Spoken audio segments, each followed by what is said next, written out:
Look closely at what is happening on your screen right now. Don't look away. What you are seeing is not a scene from a disaster movie set in the 19th century.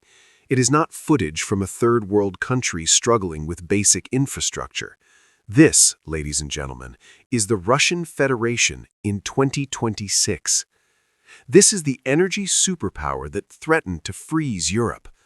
Look at that wooden pole, a rotting piece of timber being held up by a helicopter trying to restore power to a region that houses the world's most terrifying nuclear arsenal.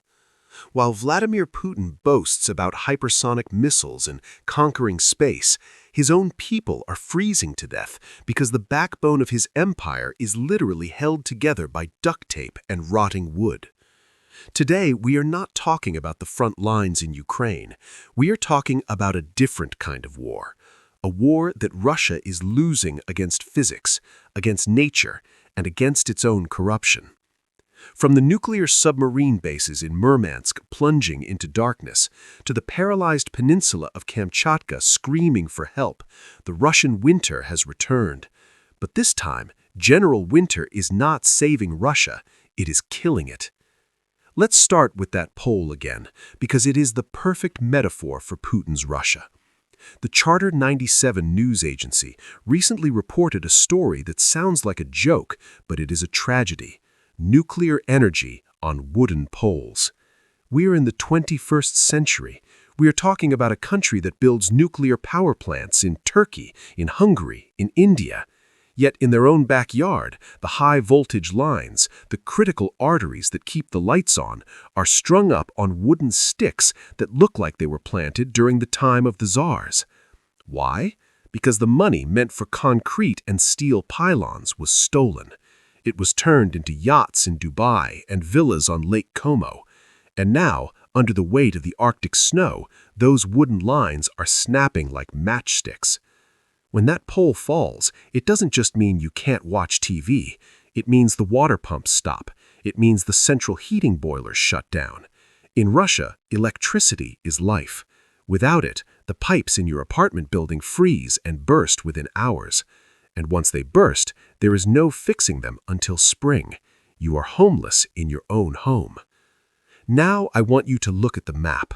We are moving north to the very edge of the world, Murmansk. This is not just a city, this is the skull of the Russian military skeleton. It is the headquarters of the Northern Fleet, the home of the Bore and Yasen-class nuclear submarines. These are the machines that Putin uses to threaten the world with Armageddon. But right now, the most dangerous enemy to the Northern Fleet isn't NATO, it isn't the American Navy, it is the Russian power grid. According to reports from Charter 97 and the Moscow Times, Murmansk has been plunged into a catastrophic blackout for 3 days. Yes, 72 hours in the Arctic Circle. Massive districts have been without heat or light. Imagine the situation. Outside, it is minus 25 degrees, maybe minus 30 degrees. Inside, the temperature is dropping rapidly. But here is the geopolitical bombshell that very few people are talking about. Experts cited by Charter 97 are calling this the end of the Northern Fleet. Why? Because a nuclear submarine, when docked, does not run its reactor at full power. It relies on shore power electricity from the city grid to keep its systems warm, to keep the reactor coolant from freezing, to keep the sensitive electronics alive. If the grid in Murmansk dies, the shore power dies. If the shore power dies, the submarine commanders have a terrible choice. They either have to dangerously power up their reactors in port, which is a massive safety risk, or they watch their billion-dollar submarines turn into ice cubes. The report states clearly, if the heating systems of the naval bases freeze, the pipes burst. If the pipes burst, there's no water to cool the reactors or service the ships. This is a strategic decapitation. Without firing a single shot, the incompetence of the Russian utility sector has potentially disabled the pride of the Russian Navy. Putin is sending hundreds of billions of rubles to destroy the energy grid of Ukraine. He is obsessed with turning Kiev into a frozen wasteland. But karma has a very specific sense of humor. While his missiles strike Kharkiv, his own nuclear shield in Murmansk is dissolving in the dark. You might think, okay, Murmansk is just one bad storm. If only that were true. Let's fly across 11 time zones to the other side of the empire, Kamchatka. Kamchatka is practically an island. It has no road connection to the rest of Russia. Everything comes by sea or air. And right now, Kamchatka is buried. The Moscow Times reports that a supercyclone has slammed into the peninsula. Flights are grounded, the airport is closed, the roads are gone, erased by snowdrifts that are meters high. 2 people have already been confirmed dead, but the real number is likely much higher in the remote villages that no one can reach. Why does this matter strategically? Because Kamchatka is the home of the Pacific Fleet nuclear submarines. It is the gateway to the Pacific. And just like in Murmansk, the infrastructure is collapsing. The reports say Kamchatka has asked Moscow for help. We are paralyzed, they say. But what help can Moscow send? Their transport planes are busy hauling ammunition to the Ukrainian front. Their heavy machinery is digging trenches in Donbass. The snowplows, the emergency generators, the manpower, it's all been fed into the meat grinder of the war. The people of Kamchatka are realizing a terrifying truth. They are on their own. The Kremlin views them not as citizens to be protected, but as resources to be exploited. And when the resources stop flowing because of the snow, the Kremlin stops caring. But trolls will say, Moscow is fine. Moscow is a modern European city. Is it? Even the capital is breaking. The Moscow Times reported the heaviest snowfall in decades. Snow in Russia shouldn't be news. It's Russia. They should be experts at snow. But they aren't anymore, because the system that used to manage the snow, the army of migrant workers from Central Asia, has been depleted. Why? Because Russia sent them to the front lines or harassed them until they left the country. The streets of Moscow are clogged because the labor force is gone. The machinery is breaking down because Western sanctions mean no spare parts for the Mercedes and Volvo snowplows. They are trying to clear the snow with shovels and prayers. This is the boomerang effect of the war. You invade a neighbor to show your strength, and 3 years later, you can't even clear the driveway of your own capital city. Why is this happening now? Russia has always had winter. Why is the grid collapsing this year? The answer lies in the Charter 97 analysis. Putin faces a real catastrophe. For 25 years, the Putin regime made a deal with the Russian people. You stay out of politics, and we will keep the heat on. We will keep the lights on. We will give you stability. That deal is broken. The Soviet infrastructure that modern Russia relies on was built in the 1970s and 80s. It had a lifespan of 40 or 50 years. Do the math. Time is up. The pipes are rotting. The cables are fraying. To fix this, Russia needed to invest trillions of rubles into modernization. Instead, what did they do? They spent the money on 1. Super yachts for oligarchs, 2. A massive police state to crush dissent, 3. And finally, a $1 trillion war in Ukraine. Every missile that hits a Ukrainian apartment block costs millions of dollars. That is money that was stolen from the heating grid of Murmansk. Every tank that burns in the fields of Avdiivka is a new power station that was never built in Kamchatka. The expert quoted by 24tv.ua puts it perfectly. Very few people know this, but the reserve capacity of the Russian grid is gone.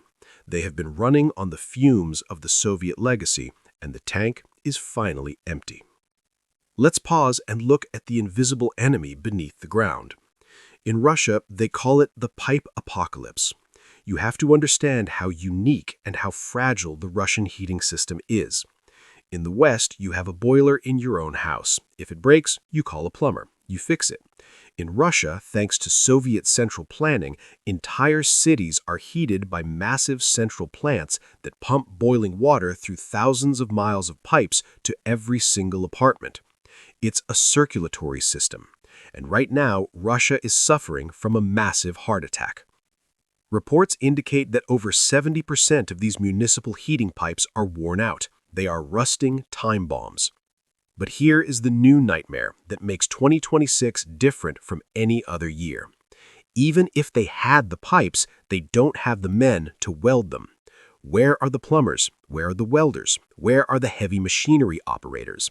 They are in the trenches of Zaporizhia, or they are dead.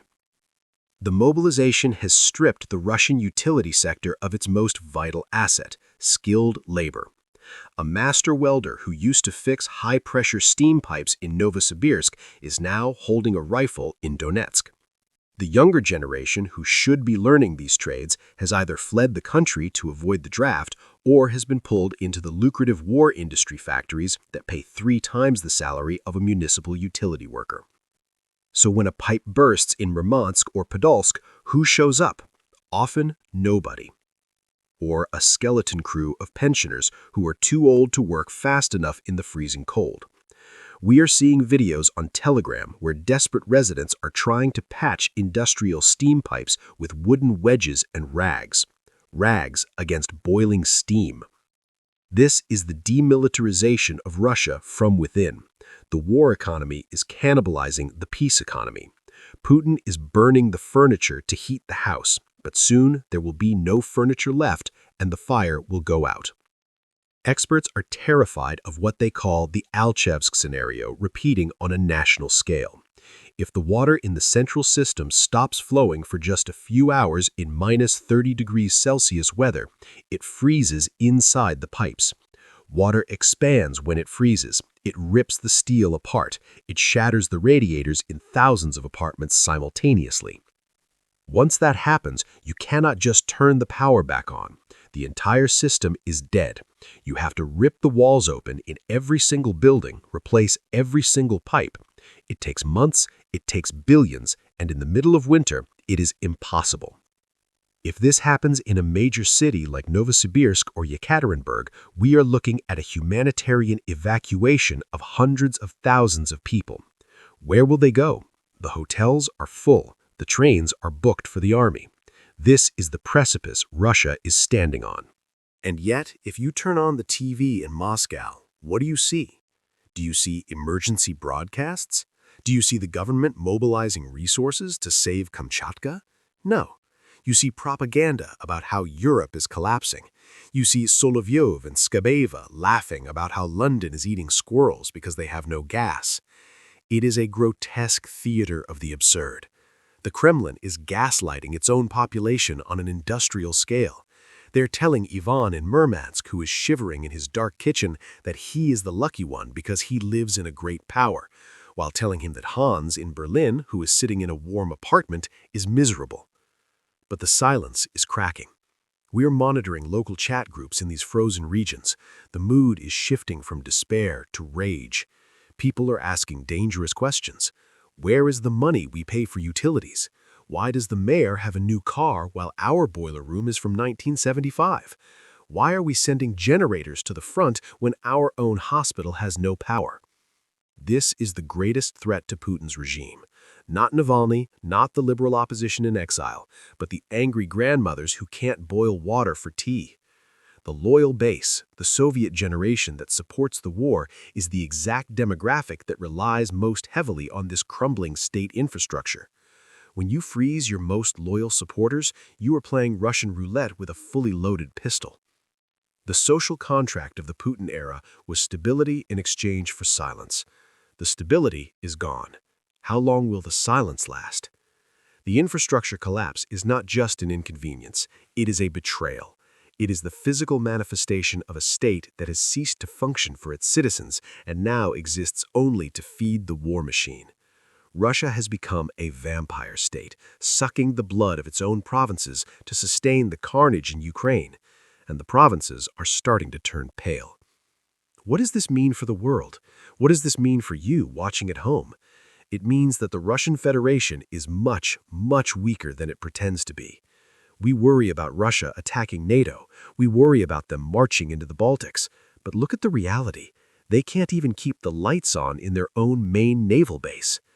If a war started tomorrow with NATO, Russia wouldn't need to be bombed. Their logistics would collapse under their own weight. How do you fuel tanks when the pumps are frozen? How do you coordinate a missile strike when the command center has no power?